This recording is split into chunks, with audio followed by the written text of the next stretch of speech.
his name is, let's see. I was going to tell you 2 books.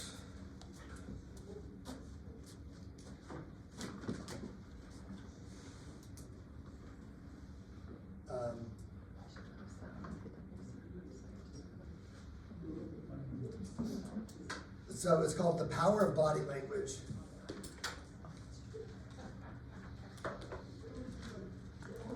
By Joe Navarro, yeah. Joe Navarro. So he's a former FBI agent. So this book, he's boring to listen. Like, he talks really slow. So I have to put it like 1.2 or 1.15 or something like that. But it's there in the beginning. In the beginning of his book, it's kind of slow getting to go, but it's very informational. I've listened to that book probably 5 or 6 times. It's a very good book. And it's just, the other one is by Jan Hargrove, Jan.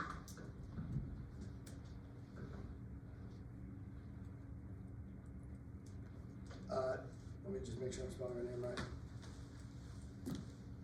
Yeah, Jan Hargrove, Hargrove. And it says, what is your body saying? Or, actually, let me find it on Audible.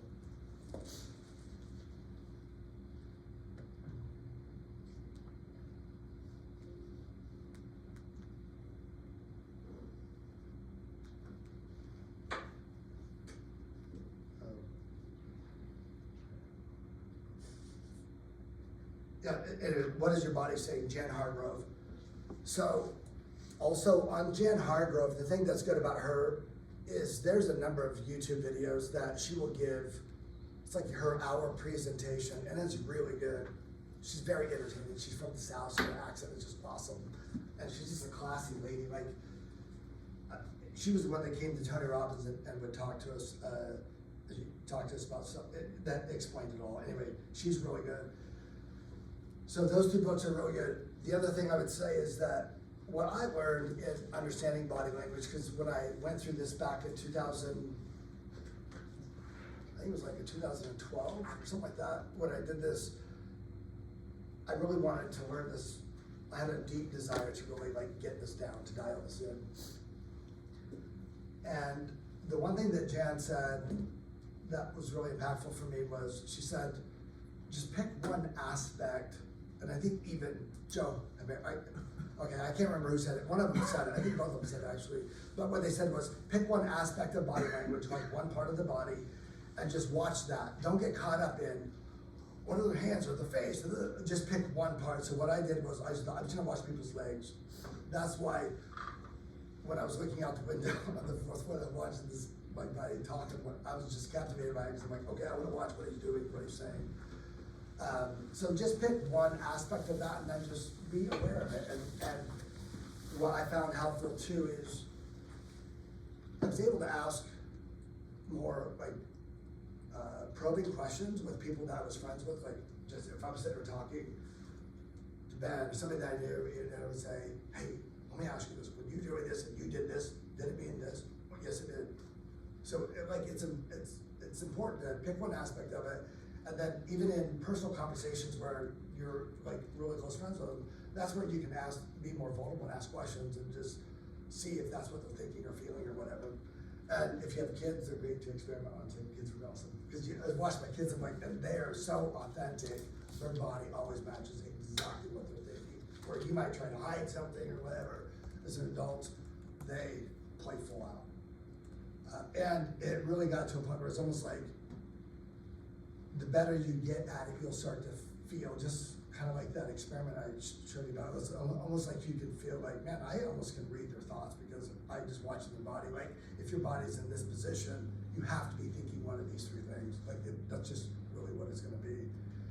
You know. So anyway, that was a focusing on one aspect on it and then taking it, just diving into that for a while is really that's how you learn it the fastest. So.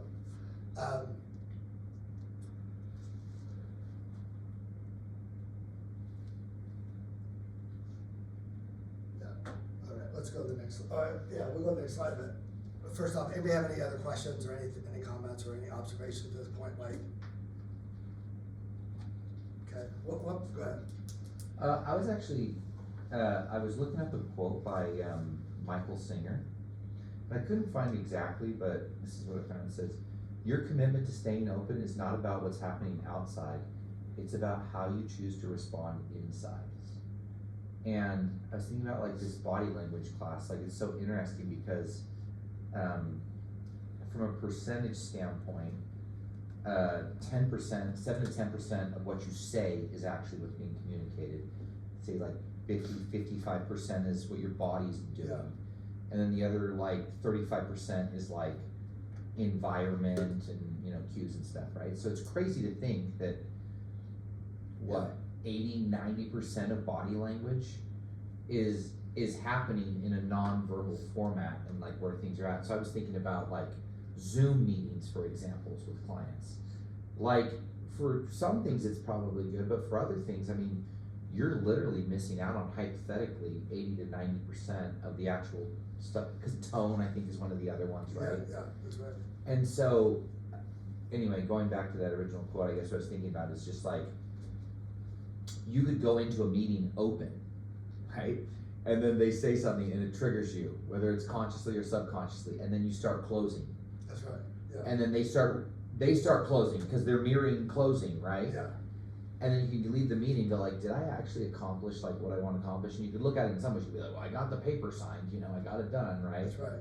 But did you actually really address the elephants in the room, right? And that's just something that's like coming up for me. It's like, how committed am I to the truth, and how willing am I to accept what someone says? Like really actually listen to it. Yeah.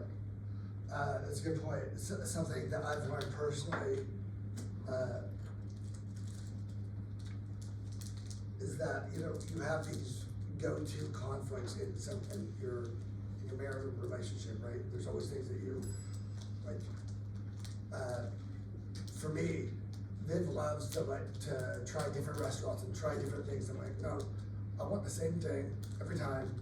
Like, that's what I just want that. Like, I want to guarantee what I'm going to get because I'm going to be here. I don't like necessarily going out to eat, so if I'm going to go out to eat, I'm going to make sure I enjoy it. And she'll say, the cowboy pizza from Papa Murphy's. There we go. That's right. And she'll say, hey, I'm going to try this. If I don't like it, can I have some of yours? I'm like, no. Get what you're going to like. Like, I like this, But so something as simple as that, I realized one day that, even in that, I realized that my body language, so that came up, this was a year ago or so, that came up, and I realized when I was saying it, I was just kind of aware of my body language. I'm like, oh my gosh, like, I was really, like, when she asked that question, I shifted, so then I thought, the next time she asked that, I'm really gonna try to force my body open and not be like, no, like, in fact, like, I'm not, kind of a thing. And I noticed that when I just made my body more open and I went to say it, it didn't feel right anymore. And then I get emotional saying this, and then I realized what didn't feel right? It didn't feel right to say that, but to say no, I get what you like. And then I realized something. I realized, like, I don't even like how I feel when I say it. Does that make sense? So doing that, so then I realized, wait, maybe I don't even like that I do say it. Maybe that's not even how I really feel, but I've conditioned my body to get to that point. And if I've conditioned my body to be in a certain physiology when I say something, it just reaffirms that I believe that, but it may not be what I really believe. I may have done that originally when we were in college, and like, we don't have 2 nickels to rub together, but like today, order 3 meals, I don't care what you do. And I realized, like, I was responding in an older version of myself, and that's not how I want to respond today. And my response today that way isn't congruent with who I am. And why I felt bad saying it wasn't that she asked it, which is what I thought, what I used to think. It's like, it's because that's not who I am, really. I'm okay that she gets it, because if I'm still hungry, I'll order something else. Does that make sense? Like, so that awareness alone, you're not being aware of your body when you say things like that awareness alone, and then forcing your body in a different position creates awareness and understanding of who you are in a way that you can't, nobody can say it, a third person couldn't pick it out because you know it. That's something only you know, and that's your own agency and your own journey of what you want to learn and experience. And I realized that then that really kind of set me off in thinking everything that I get upset about, I need to keep my body open when I talk about it. Because hell, I may not even still, like, I may not, it may not even be who I am anymore. It's such a great point, because I was just telling these guys about this appointment that I had last night, and how important positioning is where people are sitting. Yeah. Because we were sitting on the couch, and I had my feet this way, and they were sitting here on like kind of the end of the couch at Chase, so I was this way. Yeah. The wife, they were sitting next to each other, and she was facing me completely, and she had her legs crossed, she was facing me, and the husband, he was sitting on the end, and his feet were across, so he had to turn to face me.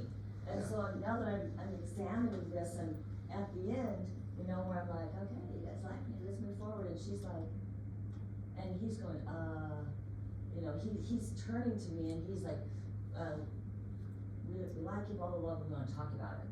So I left, and then by the time I got home, it was 5 minutes later, I get a text saying, hey, we're good to go, but everything he had to do, he had to turn. That's right. So I'm like, oh, if I had positioned them in a different way, I could 100%. have done it while we were there. 100%. So that's what's so important, is that you have to understand that, put it this way, when somebody's asking, when you agree to do something that you know you don't want to really do, how does it feel in your body? It's not good. You're like, I don't know why I said yes to that, damn it, like, I don't want to do that. It doesn't feel good. So if we're having a high level conversation, because real estate is always a high level conversation, and the physical setup of the room isn't conducive to your body feeling comfortable so that you can feel what you're saying, because he can't, why he did it, you know, you can call him, anyway, these are all these situations, like, I just wanna call him and ask this, like, the reason why you had to do that, because you didn't feel good, your body didn't feel good the whole time, so you couldn't tell if what you were thinking was actually right, correct? Because he's like, oh, I want this, but I don't feel good. Because the body doesn't feel good when it's twisted. He's doing this. Like, you see what I'm saying? So it's so important that you actually master the room, and you think, okay, we're gonna put you here, here, here. That's why I got to that room early. I thought, I want him to stay here, I want her to stay here. And I literally sat down, like, okay, can I see? I can see the light. Like, she's probably gonna sit here. I'm gonna move the chair down a little bit more. I'm like, okay, I can see that. That's what, like, I was like, I just wanna know. I don't necessarily do that today, but it's important that you understand the dynamics of the room and the dynamics of a person's body, and what that plays into, how that plays into how they're feeling and their decision making in that moment. Right, and that's what duress is. I made that decision under duress, but that's not what I wanted to do. Right, if you're physically doing that, putting the body into some type of unnatural stress, then they're gonna feel like they're making the decision forced, like it's forced on them. And they can't tell if you're forcing it or if their body is just, they're feeling that way. So it's a great point. Any other thoughts before we move on? Okay, I want to talk about handshakes and first impressions. I should have looked this up, but I recently read this. They used to say that it takes, in 7 seconds, they used to say first impressions made in the first 7 seconds. Then it got down to 3 seconds. And what they said was 70% of the time, people make, the final decision is made in alignment with the first impression. Right or wrong, that's what they make, that decision 70% of the time. I'll look at the numbers, but 70% of the time, no matter how the conversation went, they make that decision that's in alignment with the first 3 seconds.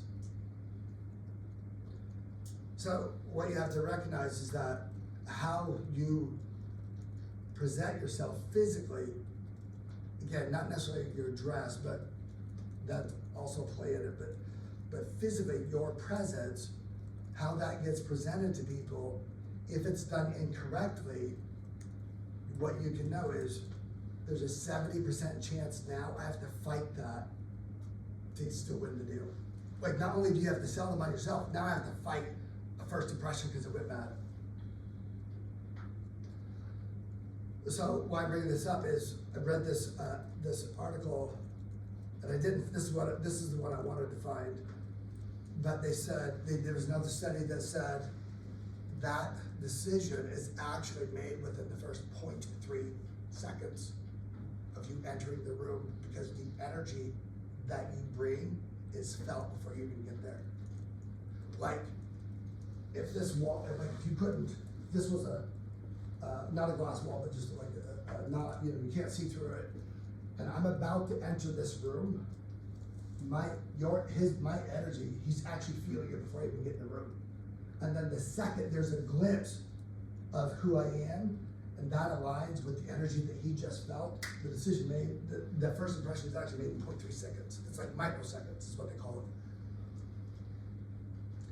So, my point of saying all of that is that your body, the position of your body, the physiology of your body communicates. The physiology of your body is what determines the quality of your energy. Right? So this is why prisoners of war, they would put them in a room where prisoners where they couldn't stand up. So they were like this, and they knew that if they were in a room, they couldn't stand up, and when they slept, they couldn't fully stretch out. And if they were in a room with 30 days that long, they would capitulate and begin to abdicate their moral principles and begin to do things that they couldn't do because they felt small.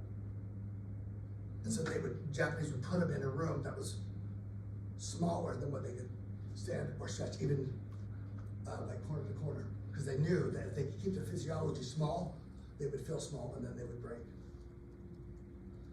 So,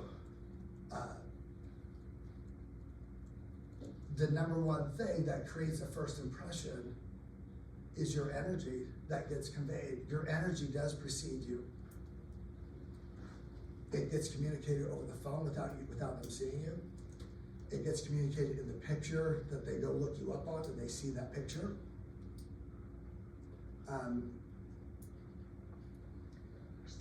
Yeah, how many of you know the real estate Amy Asher? You may know her. Anyway, you know her? Yeah. So this is years ago, so I can say this. So years ago, she did these pictures, and she posted these pictures online and said, "These are 5 pictures I'm going to use for my business. Tell me which one you think I should vote." Right? And I did not know her that well. Like, I really didn't know. I mean, I knew her. She knew who I was. I'm like, "That's you," but I didn't know her.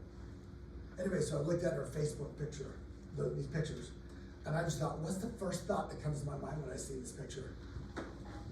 And literally, I looked at all those pictures, and I had thoughts like insecurity, da-da-da. Like, it wasn't, they weren't like great.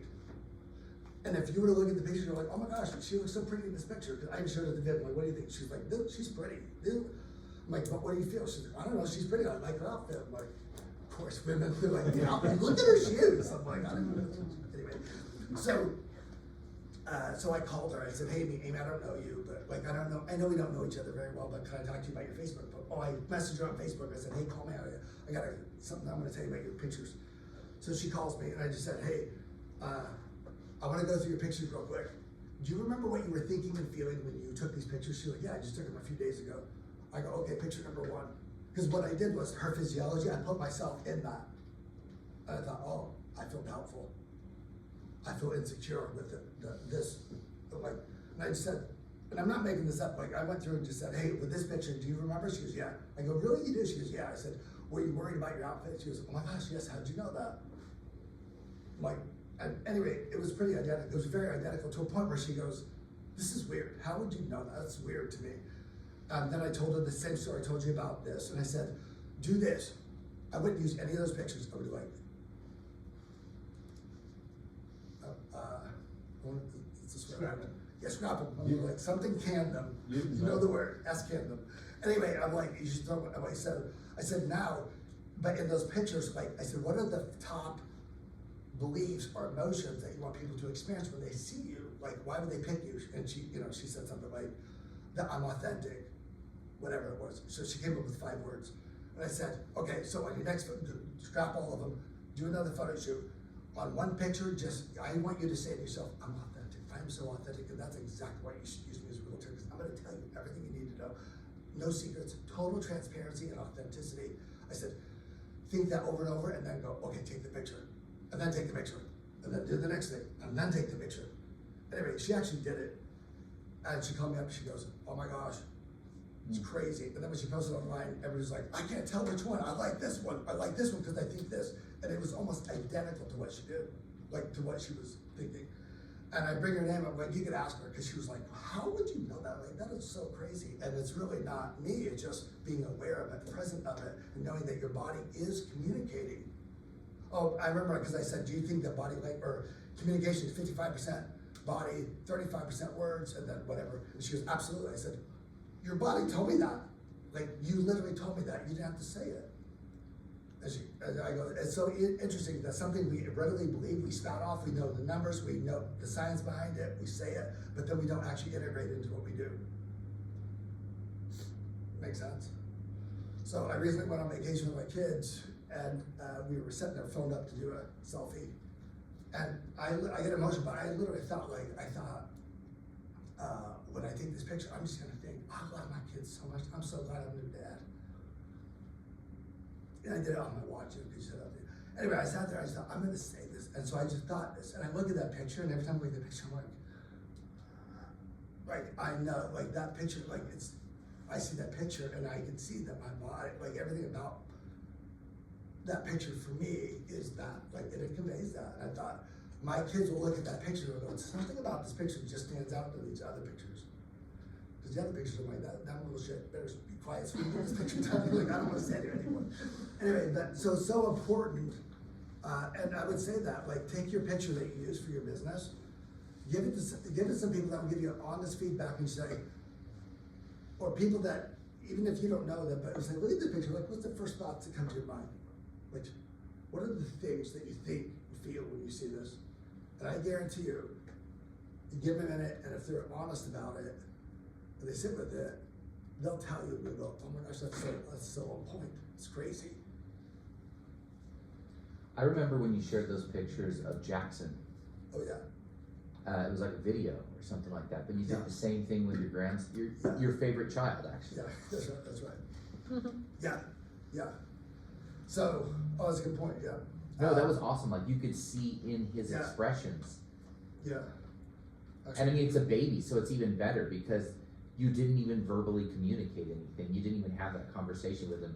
You just did the experiment on a very pure soul. That's right, yeah. So, my grandson, he was just, let's see, he was born, he's 3 months old.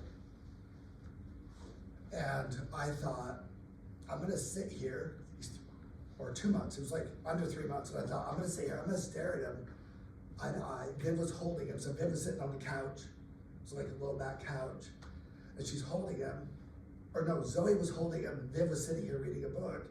So I went behind Zoe, and I thought, I'm gonna look at him, and I'm just gonna convey, like, I'm gonna say things to him, just looking at him, I'm gonna say things, because I know he can understand this. So I kneel down like this, and I'm just saying these things to Jackson in my head, just like as if I'm saying them out loud. He literally started smiling, almost giggles, but a 2-month-old baby doesn't giggle. It was so overwhelming that Viv put her butt down. She goes, what is happening right now? Why is he doing that? Because she didn't really see me, because she's just like looking, because I'm kind of like behind the scene. And then I told her, like, he knows, like, our body, this energy, like, is communicating to him in a way that we don't understand, but we do.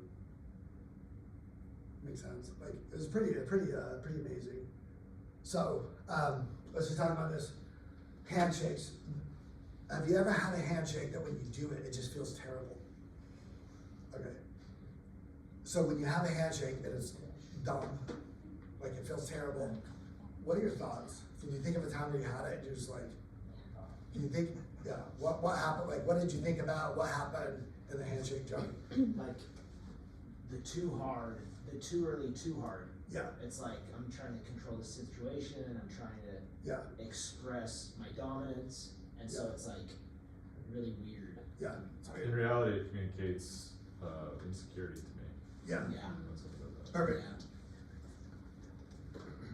Yeah. Have you had a handshake that just felt awkward? Not like in a dominant way, you're like, it was just weird, our hands didn't connect, right?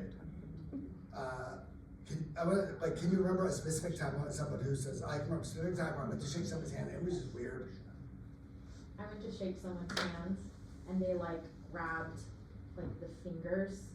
So like instead of Yeah. shaking hands, Yeah, it was did almost like, this or yeah, something, like that. And you're just like, can we just do this over? Like it was like, I just remember literally thinking like, this feels gross. Like it just didn't feel right. Yeah, was it Joni? It was a man. Sometimes Yeah. men do that, they grab a woman's Yeah. hand differently, Okay. it's weird. So if you're a man in a room, have you ever went to shake a woman's hand and you grabbed it differently? And you felt it, may I ever do this?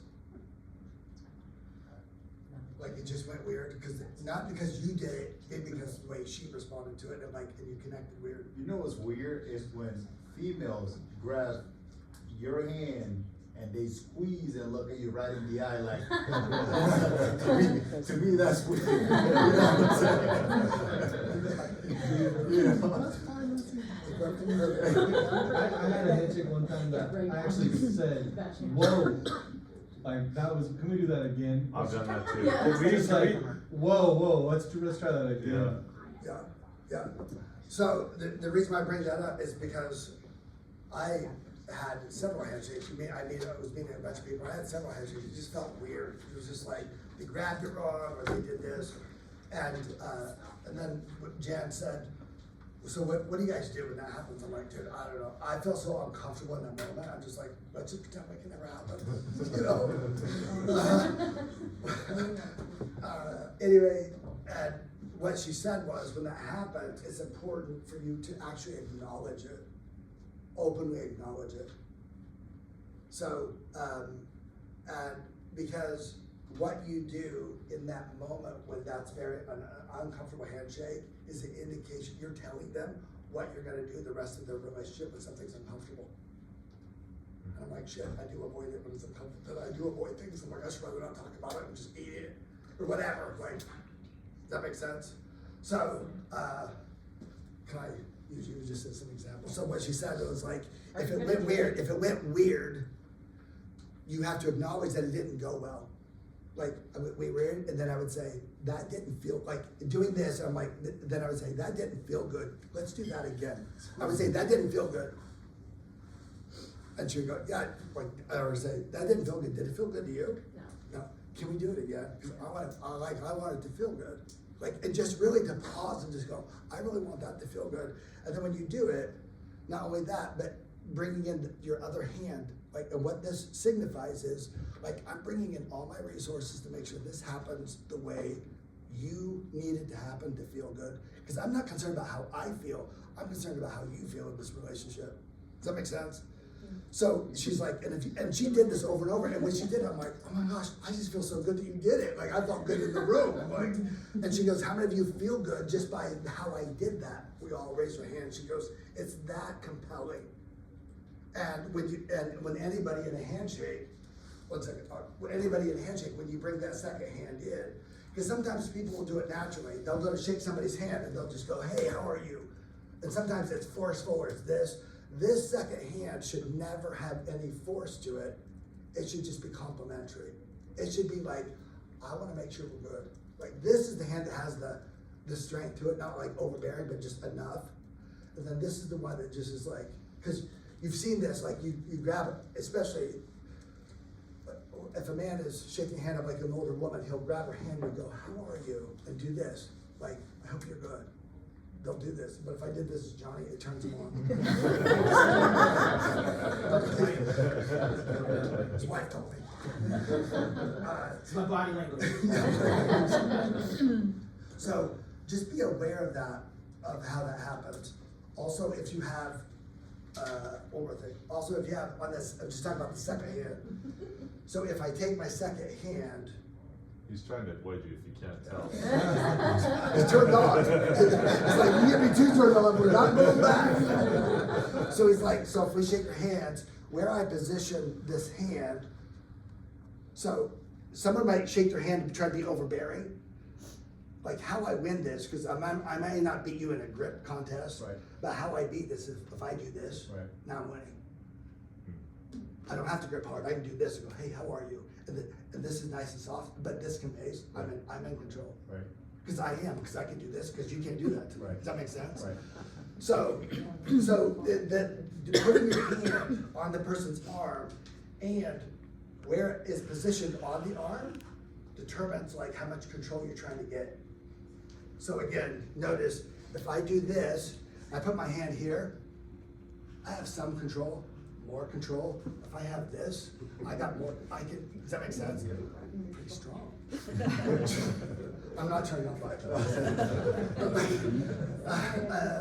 So where that hand is, and this is, if you go back, you can Google this. Google presidential debate, Mitt Romney, Barack Obama. When they meet, Ben, when they meet, and they go to shake hands, this is what they do. They shake hands like this, and they try to control it, you can see it. And then Mitt does this, Barack follows. And then every time Mitt does this, Barack just goes up the arm. And literally, you see them, they're like, and they're going like that. But that's what it was, like, watch it. They literally go up to the top of their shoulders, and they're shaking like this, and they know whoever breaks first loses. And they're doing this, it's comical. But we watched as Jan Hargrove pulled this up, she's like, watch, look what happens. And they're actually doing this. Who was that? Mitt Romney, Barack Obama. So who broke first? I can't remember. Man. Yeah. Then wait, we'll go back here. No, I think Brian had one. Brian had one. Oh, I was just gonna say, somebody handed me their business card, and it was really interesting. When he'd hand his business card, he would hand it like this. Like he was handing me his business card like this. And I thought, but that's exact, I asked him, I said, so why do you do that? And he goes, because it's different, and I want them to know that I'm not just giving them a business card, like I'm inviting them into a relationship or conversation. And I remember thinking, well, it's definitely like, I still remember to this day, that was like a decade ago, Wow. right? But how did it feel? Was it awkward, or did you actually feel Well, complimented? this guy supposedly was like a master of neurolinguistics and body language stuff, and so how did it feel for me? I mean, it was memorable. It didn't feel weird, but I remember thinking, no one has ever handed me a business card like they're giving me a gift, right? And I just remember thinking, oh, but this guy, but that was on par for that guy. Like, afterwards, I was like, of course. Sometimes You know, stuff like that's that, it's like you have to read the room, right? Like if I'm doing this and it's not the right room, like read the room before you do that. Because then what it does is it could potentially go, this gets weird. Like I would never do that in my life. But he knows Brian's weird, so he's like, Yeah, exactly. And he stood on one foot like this. I like propose to people now when I give a business card. I'm like, will you accept this card? Just Oh, this is more like Amy's question, but you want to ask it? Okay. Oh, Well, that's good. when a female grabs, does a handshake and touches the arm, is that Ooh, what's that? more flirty? No, like, again, if it's, if you're touching the arm and you're squeezing it, yes. You know? And you're rubbing his leg. But like, if you're just doing that, it's not, it's usually with that, this, so the left, your left hand with that, or the second hand, whatever hand, you know, what that conveys is care. It either conveys care or dominance. So how you do it, does that make sense? Like it's either gonna, I'm trying to convey care by doing this and going, I got you. Like if I was helping someone get up, or they're climbing a you know, on a hike or something, and I would grab them like this.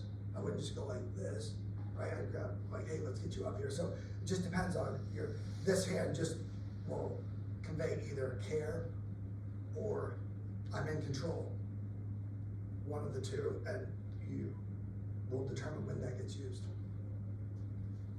So for example, if someone flips like if I'm shaking your hand, again, I'm shaking your hand, and I flip it like this, right?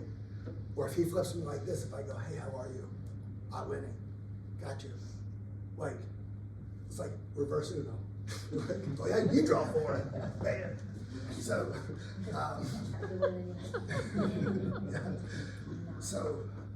so these other things, it's just important not to grab too early, right? These are the things, these are what make it awkward. Too hard, too early, and just match and mirror what the person's doing, right? Because I remember the lady says, well, I like hugging. Can I hug my clients? And again, she says, it's just not the custom, right? Because even who you hear this, people say this all the time, well, I'm a hugger, right? And they say that, conveying this, you know, like asking for permission, but oftentimes, if you say that, what she said, like if you say that and you think you have permission just by saying it, you don't. Just read the room, go for a shake, and if they're kind of like, oh, nobody goes to shake you, like, you know what I mean? Like, and if you're kind of matching mirroring what they're doing. But if you want to hug them and they don't want to be hugged, and the wife's pissed that, you know, the woman's hugging the whatever, like, you've just ruined what's happening in the moment. So don't let this throw everything off, and don't feel insecure about saying, hey, that didn't look like that felt good for you, did it? No. Let's do it again. Can we do it again? And just be slow. Don't try to say, you're gonna wanna say it fast, but it should be something practiced. Hey, that didn't feel good for me, and it couldn't have felt good for you, did it? No. Can we do that again?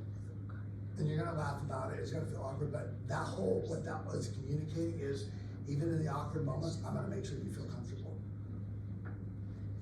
So would you do that if someone pulls you in, which is a dominant thing, like, hi, would they pull you in? Would you do, like, let's do that again? What would you do? No, the only reason why you would do it, like, if they're doing that,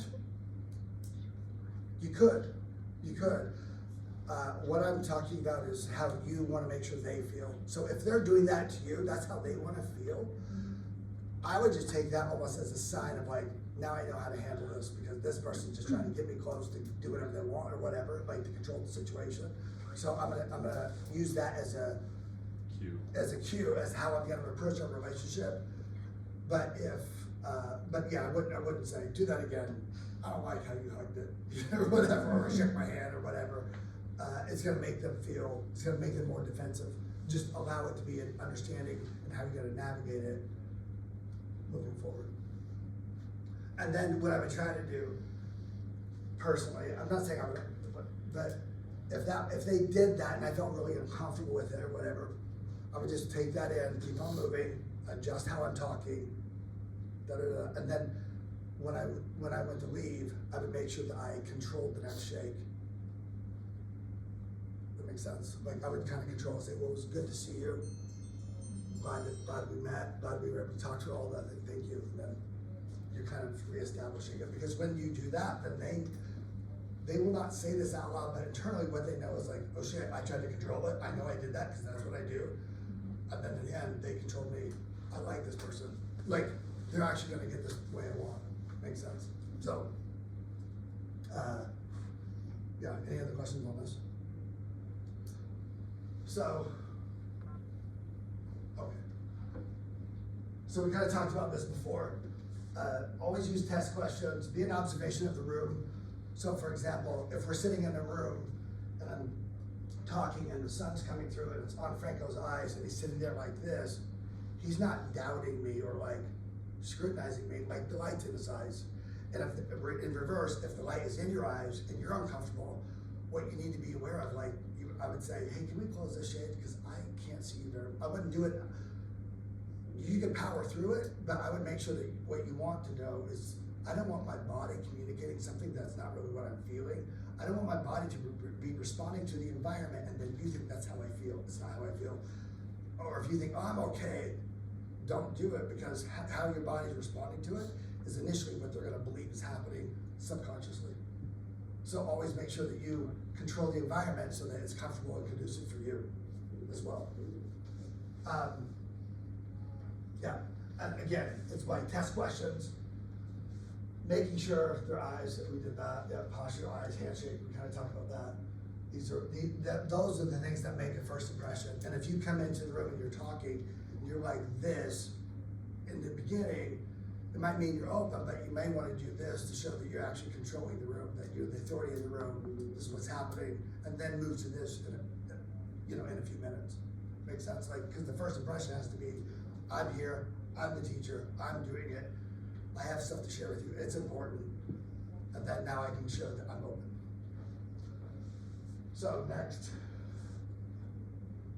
Yep.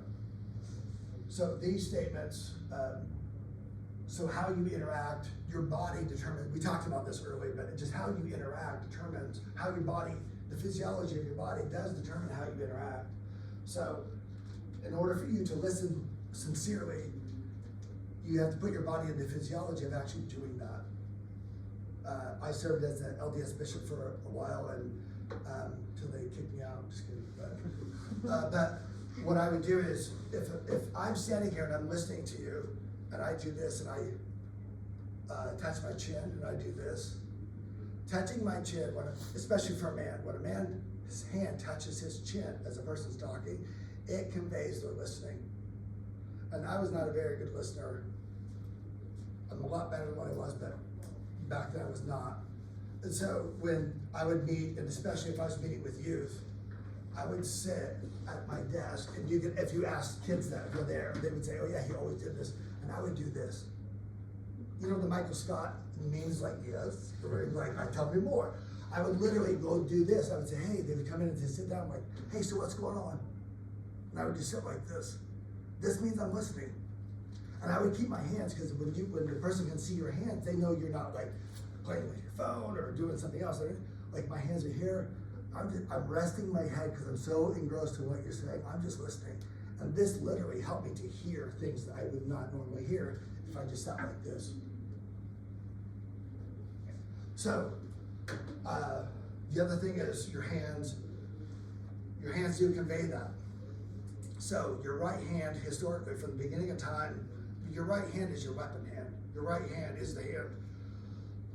The stairs on a castle were created to go a certain way so that the person that was attacking the castle had to go up the stairs with their hand against the wall so they couldn't hit, so they couldn't use the sword.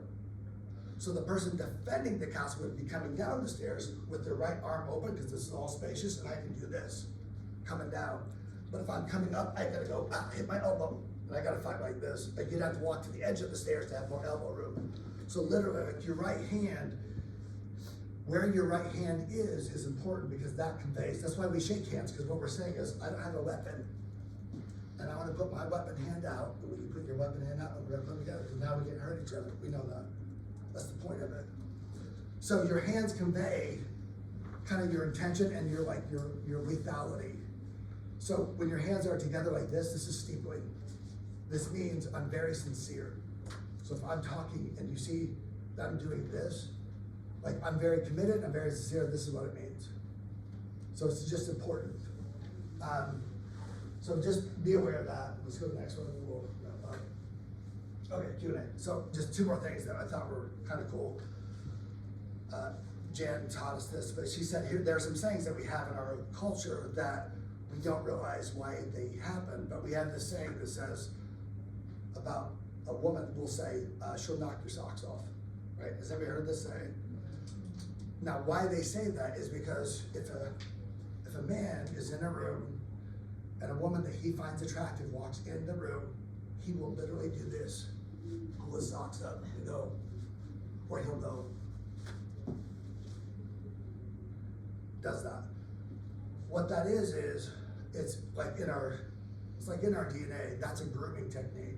Or they'll go, we'll tuck our shirt in, like, we'll try to look better because this person who walked in the room, like, I'm attracted to them, I have to make sure that I'm good, then the thing I would think is, the thing that I don't even know if my socks are on, right? Literally, so you do this. And so she said this, and she goes, so just watch, like that's where we come up with the phrase. Anyway, so she says this, 2 weeks later, I walk into Chase Bank to do something, and the manager at Chase Bank, she's really attractive. And she walks in, and I'm just like, I see her do it, I'll get the manager, she comes through the door, and I do this, I'm like, oh shit. And then I'm thinking like, this is crazy, like, why am I doing that? Like, you just naturally do it. She's like, you don't think you do it, but you do it. Anyway, we go to a wedding reception, there's like a group of really cute girls that walk in. These guys are all sitting there at the thing, and they all start pulling their socks up. And Bim's like, oh my gosh, this is crazy. Like, it just happens. Like, you just don't realize these are things that we do. So, last couple things. If I'm lying, when a person is lying, their left hand will touch their face. Often. Doesn't mean they're always doing it. Like, if I had an itchy face, that's not why, but if I'm telling you something and then I do this, I'm saying something that I don't think is totally true or untrue. It's just what we do.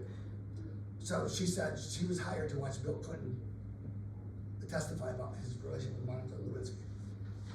And she said when he did it, he sat there in the chair and his left hand, he was holding onto the armchair with his left hand because he was coached. If you do this, you're lying. So hold on to something so you can't do this. So she's like, which is so ridiculous because I know if you're using your left hand to hold onto a chair that you're never gonna fall out of, you're lying. Does that make sense? So she's like, he's sitting like this. I did not have sex with that woman. He's using his right hand, his left hand is holding his position on the chair. She's like, we knew he was guilty. Anyway, just a couple other things and then we'll be done, but I think this is important. But she says, when people swear in a court, how they hold their hand determines how they're going to be as a witness and how honest their testimony is going to be. So here's what she said. If someone does this, they're gonna be really honest. Because they're just like, I'm so scared, I'll just say it how it is. She's like, if their hand is positioned backwards like this, it's like, I'll bend the truth a little bit, even if it's like this. Does that make sense? She's like, if their hand is like this, they're not gonna tell you one damn thing that's true. They're just gonna bend it, they don't care, they're gonna tell you the story you wanna hear. Anyway, so she just says, just watch people's hands, like, because the right hand does tell how you're going to convey what's happening in this moment. Anyway, that was kind of cool. So, wrapping up, listen to that book. I would listen to that book, like, I would listen to it one time, and then I would think, okay, I'm gonna watch people's legs or whatever, and then I would listen to it again and go, oh, and then you're gonna get and understand things that you didn't get about people's legs, whatever. And then I would take the next section, I would say, I'm gonna watch people's hands and just how they convey with their hands and what they do. And then I would do that for a few months and then ask the people and then kind of get to where you kind of feel comfortable with it. Like, oh, I'm kind of mastering this. Like, I didn't pick that out. That was awesome. I didn't know that. And then I would listen to the book again, just the part about the hands and this, just so that it just heightens your awareness and accelerates your learning. So why I teach this class is because understanding this, to me, is one of the most vital things you can do for every aspect of your life.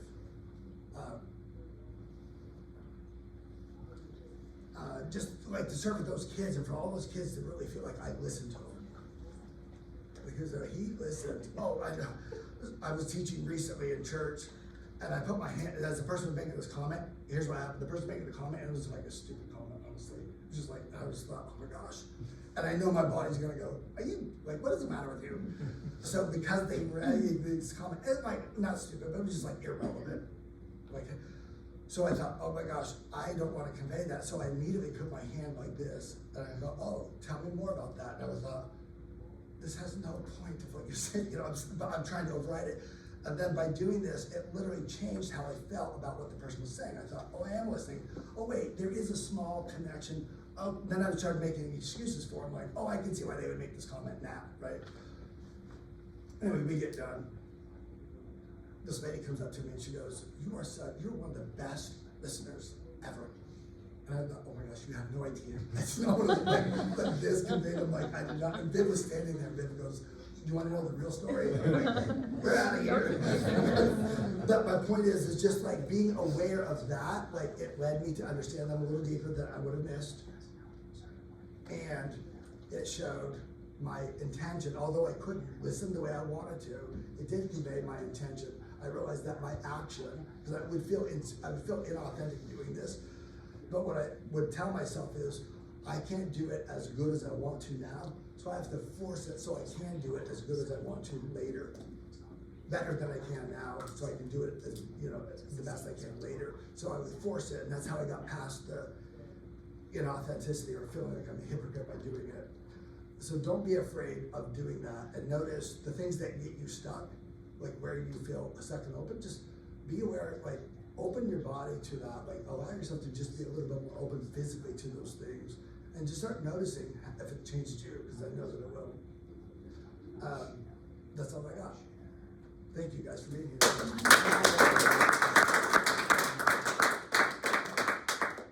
So make sure that you did get signed up on